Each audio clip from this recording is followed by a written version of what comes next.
B'Shem Hashem na'aseh v'nasliach. Welcome everyone to our weekly Zera Shimshon shiur on the Parashat. Tonight's Parashat is Parashat Vayakhel. We're going to be doing the Zera Shimshon Ot Gimel, the third ma'amar of the Zera Shimshon. V'ezrat Hashem, this shiur is dedicated for the refuah shalem of kol cholei am Yisrael, especially those that are injured in Israel this week. Hashem give them refuat ha-nefesh, refuat ha-guf. It's also le'ilui nishmat Zera Shimshon, Harav Shimshon Chaim ben Nachman Michael. May his zichut be a melitz Yeshar for all of Am Yisrael. Amen. Keni ratzon. So, the parasha this week, Parashat Vayakhel, talks about a few things. One of the mitzvot that we hear about in this week's parasha is the mitzvah of keeping Shabbos, Shabbat. I don't think that we truly understand the value of Shabbat all in all and the importance of Shabbat. I think if you would take the entire Torah and you would try to analyze as to what mitzvah is the greatest mitzvah in the entire Torah, you would probably find yourself coming back to Shabbat. The most important mitzvah of the Torah is Shabbat. It is mentioned numerous times in the Torah about keeping Shabbat in numerous ways. The absolute only thing that overrides Shabbat is human life, saving a life. As I mentioned this past Shabbat, HaKadosh Baruch Hu says, build a Mishkan for me. And right after he says, build me a Mishkan, it says, and you shall not work on Shabbat. Keep the Shabbat. Why are these two connected? Because Hashem was telling Bnei Israel, even when it comes to you building my home, once it's Shabbat, stop. Not even my sanctuary is important enough compared to Shabbat. Shabbat, you need to stop. It is basically what makes the Jewish world go around.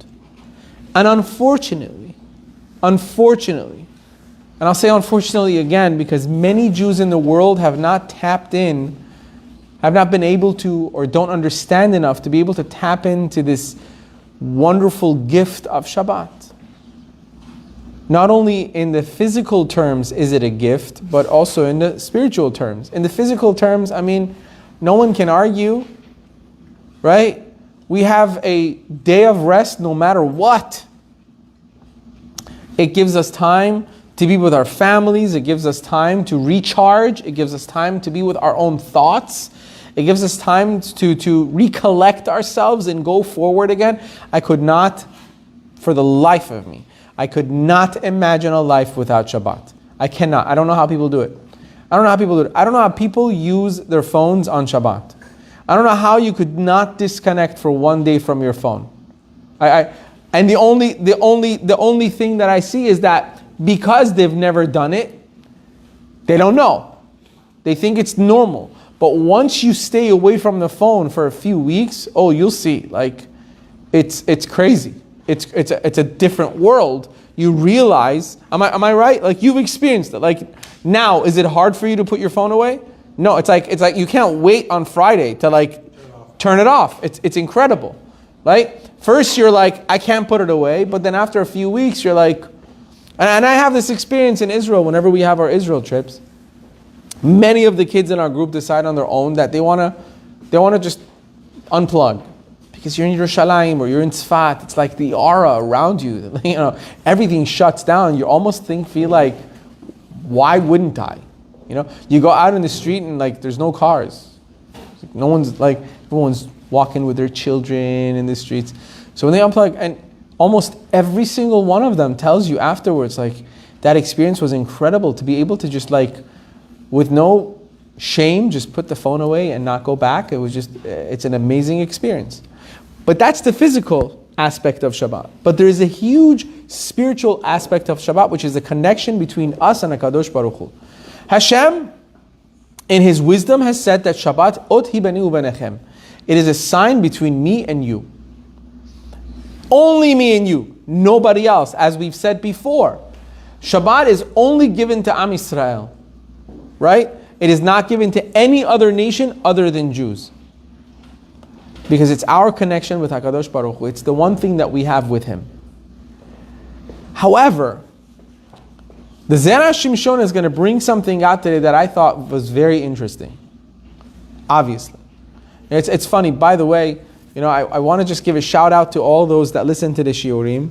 I love hearing their comments, and when they approach me, they see me, it's just incredible. Like I heard from some people again this week as they were talking about the Zera Shimshon Shiurim, and they're like, the craziest thing about it is that every week it's something new that you never thought about ever. You've never heard before. It's just very unique ideas. And I thought this was definitely one of them. This week's Parashat was definitely one of them. So here we go. The Zera Shimshon says, the Pasuk in Shemot Lamed Hey Gimel, Pasuk 35, chapter 35, Pasuk Gimel. It says, it's the famous Pasuk about kindling a fire on Shabbos. Lo teva'aru esh bechol moshevodechem beyom HaShabbat. You shall not kindle a fire in all of your dwellings on the day of Shabbat. Now we have to understand, the language of this pasuk is a little bit peculiar here. Why does it say do not light a fire in any of your dwellings? Right? Just say, Lo teva'aru esh b'yom HaShabbat. Do not kindle a fire on Shabbat. Have you ever thought of that? Are you allowed to light a fire on Shabbat or not? No. You're not. So that's what the Torah should say. Do not light a fire on Shabbat. Simple. But it says, Lo teva'aru esh bechol moshevotechem. In any of your dwellings, do not light a fire. So Chachamim, there are these messages that are learned about Shalom Bayit, for instance, about anger, in your home, which is your moshav. Lo tevaru esh, don't bring anger in because that's going to destroy your shalom bayit. All these things. However, we have to understand the simple meaning of it also. What's the simple meaning of the pasuk? It says, we have to understand, Shepasak HaRambam, the Rambam, the Maimonides, has a psak halacha in the second perek of Halachot Shabbat. V'zeh leshono, and this is how the Rambam puts it. Hamhalech bamidbar, if a person is going in the desert, velo yada matai hu Shabbat, and he does not know when Shabbat is. Lo alenu bar minan, the guy is lost. And he's found himself in the desert. He wakes up, he doesn't know what day it is. I don't know, a shipwreck. And he's on an island. Comes out on the island, and he doesn't know what day it is. He doesn't know where he is. He lost his map, and so on and so forth. He's clueless. By the way, I told you guys the story about the guy that was found on the island. There was a guy that was found on an island. He was lost on an island for many, many years. He was found there after many years, and he had survived. So naturally, there was like news reporters and everything on the island trying to see like, what'd you do? Shlomi's been found after 30 years on this island. So he goes, let me show you around. I'll show you. So he takes him around to different, he built himself a hut out of wood. It's like, I had to learn. Believe me, I did not know how to build. I had to learn it. You learn, So he shows him this hut, and he shows him this place. He says, this is where I slept. This is where I went to the bathroom. This is where... And he takes him to another place. He says, this is the synagogue. He built himself a nice, beautiful synagogue, right? And they see inside. He goes, okay, let me show you the next thing. They go to another place, and he says, this is another synagogue. So they go, hold on, Shlomi, are there any other people here? He says, no, it's just me. Questions later. So they go further. He shows them some other stuff, and then they go to another place, and he says, this place is also a synagogue that I built. Now, 3 synagogues, one guy lost on an island for 30 years. So they go, so Mr. Shlomi, if we may ask, so what's with the 3 synagogues? There's nobody else around. They wanted to know. The guy lost his mind. Who is he taking to synagogue with him? So he says, I built these two synagogues because whenever I get into a fight in this one, I go to the other one. When I get into a fight in this one, I go to that one. He goes, so what's the third one? He goes, so I wouldn't be even caught dead in that one. Right? Which is obviously very familiar to, it's like, it is the story of unfortunately the Jewish world. It's always like, where do you go to shul? I go to this, I go to that. My shul is, anyway. Not for me. Yeah, it's just not my vibe. Today it's like, it's not my vibe, I don't know. The Kiddush club can be better. That place gives tongue on a weekly basis. This place, hot dogs in a blanket. I don't know. Anyway, so this guy is found on an island, the Rambam says, and he doesn't know what day of the week it is. So he says, Moneh miyom sheta'a, he starts counting from the day that he became confused, like you are right now. He counts from the day that he was confused. And he counts how many days? He counts 6 days. Kadesh et hayom hashavi'i, and he makes the 7th day kadosh. So imagine, doesn't matter. The Rambam says don't matter what day it is. It could be Tuesday. But he doesn't know it's Tuesday. So what does he do? On that Tuesday, he goes, okay. Like many people out there that make up their own religions, right? Today is Sunday, right? And he starts counting Sunday, Monday, Tuesday, Wednesday, Thursday, Friday, and the 7th day will be Shabbat, right? So listen to the language of the Rambam. You count from the day that you were confused. The day that you messed up. So it could be Yom Shishi, it could be Friday. But because you don't know it's Friday, you count 6 days, and on the 7th day it's going to be Shabbat, right? So now, it don't end there though. It don't end there. Uvchol yom vayom, and every single day of those 7 days, va'afilu b'yom zeh shemekadesh u'mavdil bo. So he says, what does he do? Every single day he says Kiddush, and he makes Havdalah. Why? Because it's Shafek Shabbat. That day could be Shabbat. Now you're counting your 7 days, fine. You have a day that you know is Shabbat, that's fine. But every other day, also, you have to count as a Safek Shabbat. What does that mean?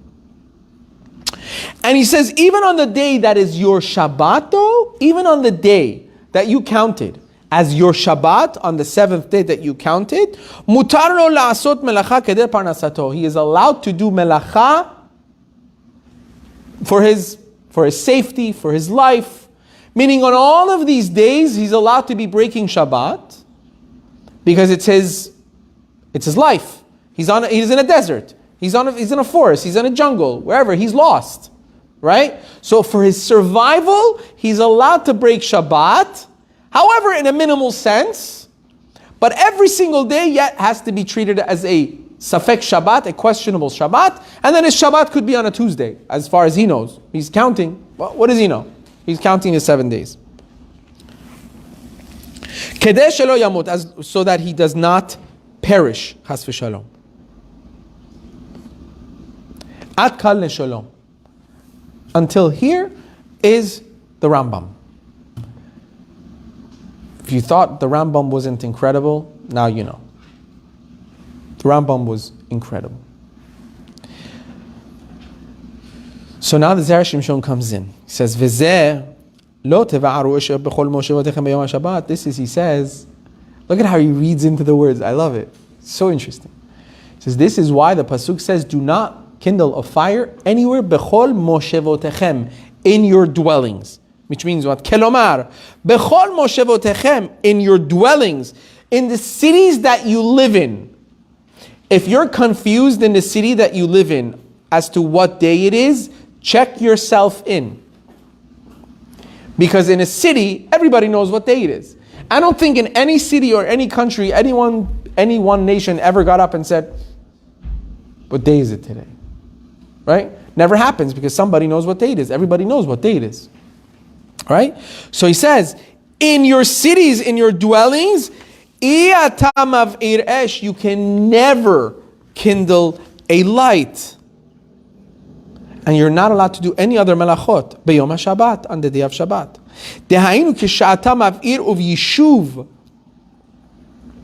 Because the isur of hav'ara, the isur of lighting a fire, is only in your dwellings. Meaning, it is only where there is regular life, so to speak. You have a community, you're in your city, you're with your family. Not when you're lost and there's no one around. Nobody knows who you are. There's no one there to know who you are. Right? You're all alone. There is no city. You don't know what day it is. Then your survival will come first.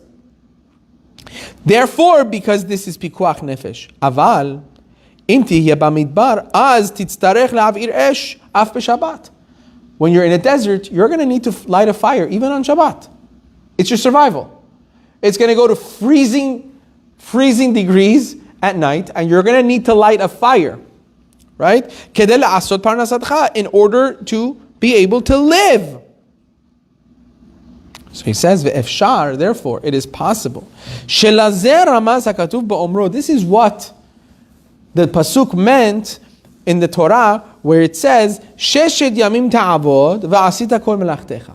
6 days work, va'asita kol melachtecha, and do all of your work, creativity.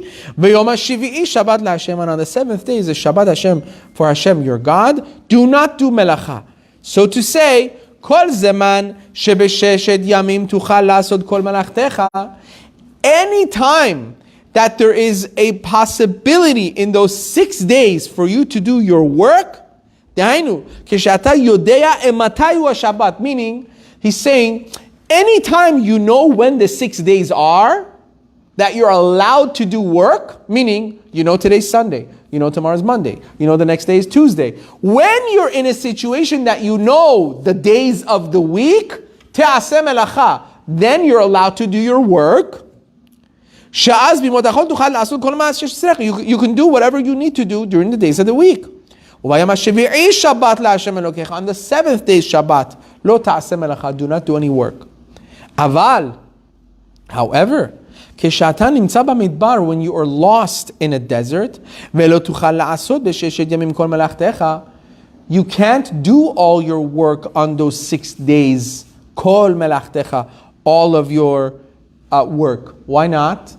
As we said, when he starts counting the 6 days from whatever day he started when he was confused, did we say he can do whatever he wants? He can't do kol melacha. He can, every single day is considered Shabbat. It's a safek Shabbat. It's a questionable Shabbat.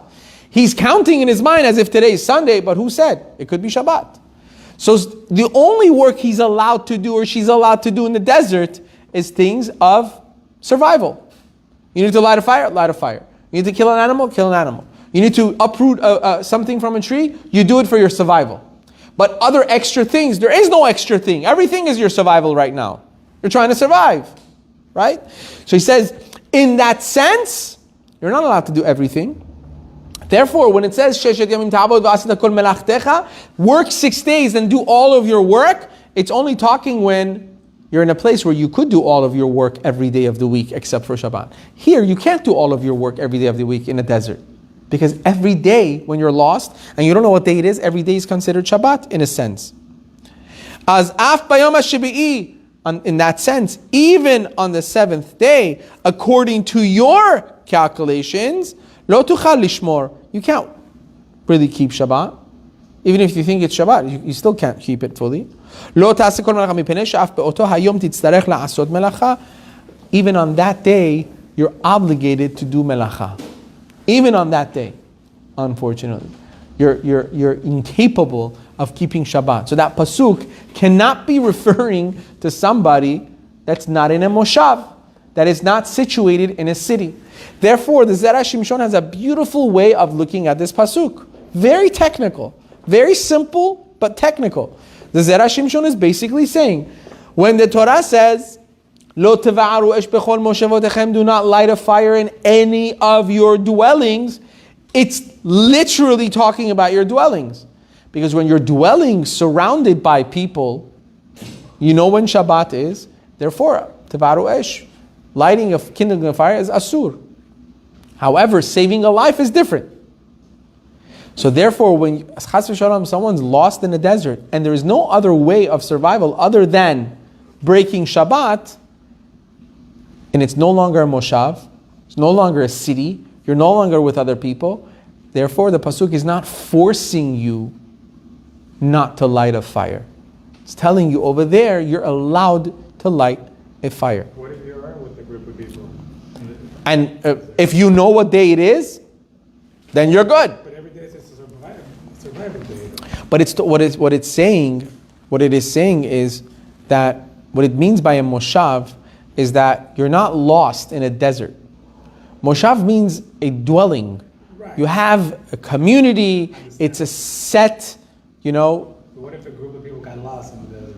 They would have the same exact halachot. As if this was just one. Yeah, it wouldn't make a difference because they're all confused. They wouldn't know. If somehow they have if they knew, then they keep the regular Shabbat. But they're still in the desert, so they don't have the means to keep a regular Shabbat. So it's not. So the Zera Shimshon is saying that this is not referring to that kind of a person. It's referring to a person that Rambam is referring to in his halachot, that a person's actually lost. He doesn't know what day it is. So if you know what day it is, So if you know what day it is, I need to light the fire because I'm gonna. then if you're still allowed to light a fire in that sense, Yeah. right? But in that situation, you don't have to keep every day as Shabbat. I see now. You understand what I'm saying? That's the difference. The person that's lost has to look at every single day in a sense as Shabbat. The only things that he can do is for survival. As opposed to someone that's lost, but he does know what day of the week it is, he can comfortably do anything he wants every single day except the Shabbat. Right. And then on Shabbat, only what he needs to be done, light a fire, hunt, whatever it is, he'll be able to do. It just, I want to go back on the beauty of Shabbat. On the beauty of Shabbat.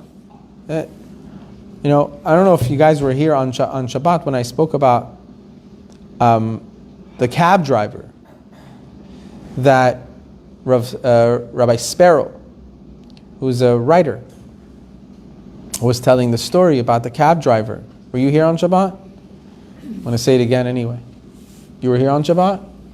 I think I heard you say it before. I'm going to say it for Gabby. I'm going to say it for Gabby. Yeah. So Rabbi Sparrow was traveling back to the States from Eretz Yisrael, and he wanted to make one last trip to the Kotel, like we always do.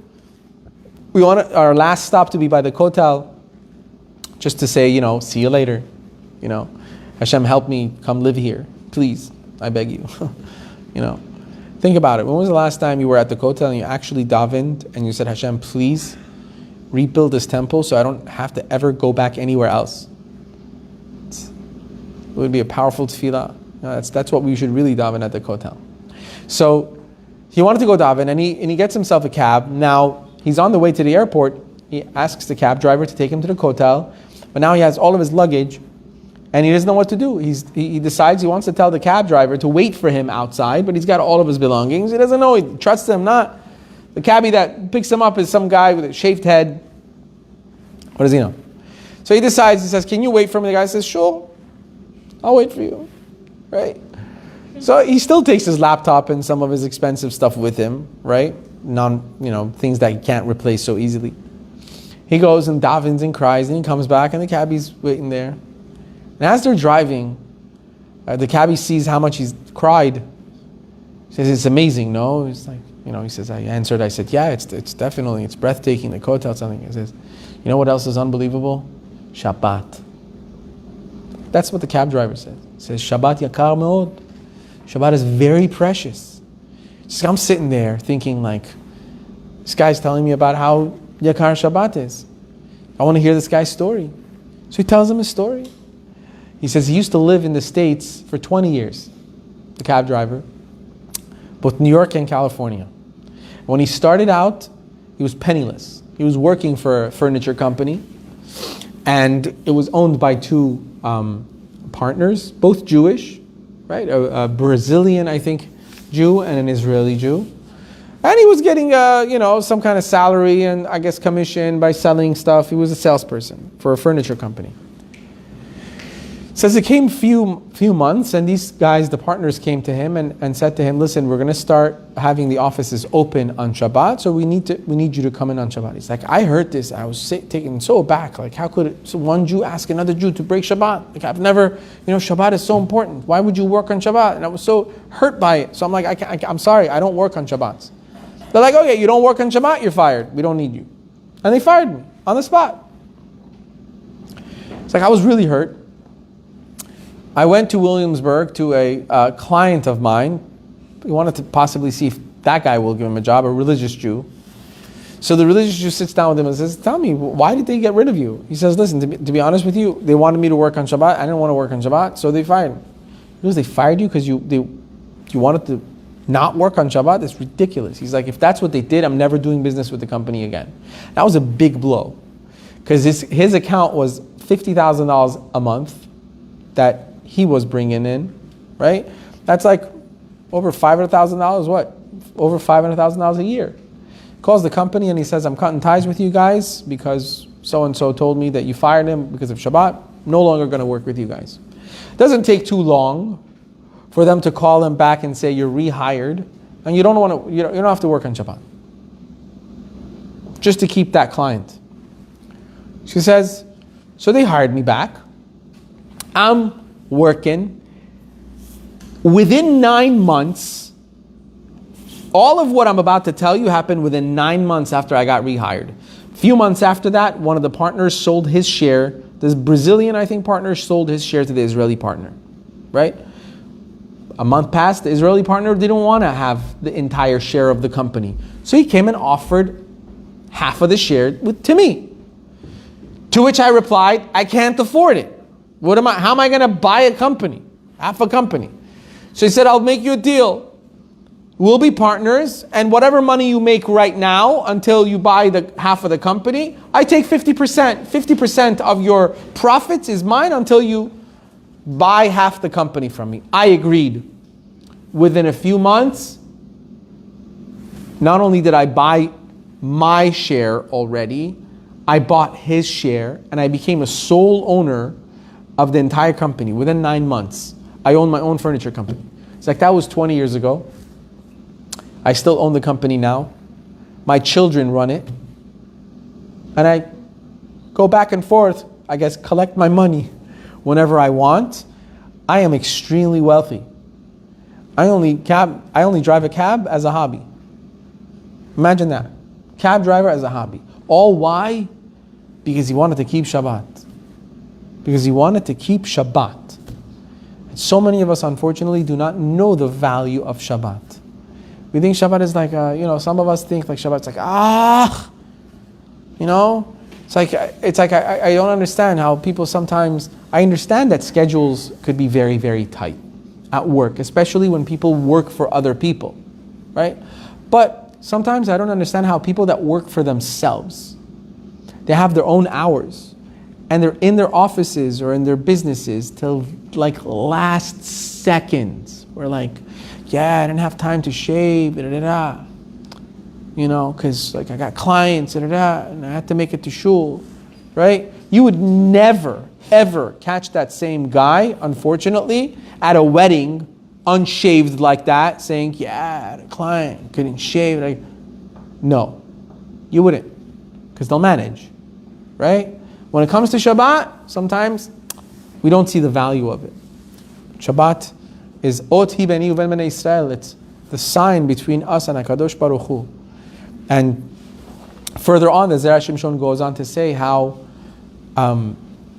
if we had the zechut of the first Shabbat that Am Yisrael would have kept together, the sin of the Chet HaEgel, which still has remnants in our exile till today, would have fully been extinguished, would have fully been forgiven, and we would have never suffered the things that we have suffered. Because keeping Shabbat as a nation together overrides all the avarot of Am Yisrael. It says, the Gemara in Shabbat says, a person that keeps Shabbat, even if they do ovdei avodah zara, if they worshipped idols, it's completely forgiven. If we only had that Shabbat, we wouldn't be in the situation we are today. And as Gemara Shabbat says, if we keep 2 Shabbats, Mashiach would come. You're saying as a nation. As a nation. If we all keep 2 Shabbats, Mashiach would come. And we can't say like, okay, Allah, what's going to happen if I don't keep this Shabbat? I'm sure there's somebody else that's not keeping Shabbat also. So but you don't know that. So if a person doesn't keep Shabbat, that person has to point to themselves and say, Bishvili, because of me, Mashiach didn't come this week. I'm sorry, it's a little bit direct, but if a person doesn't keep Shabbat, it's that person to blame. Every person is responsible.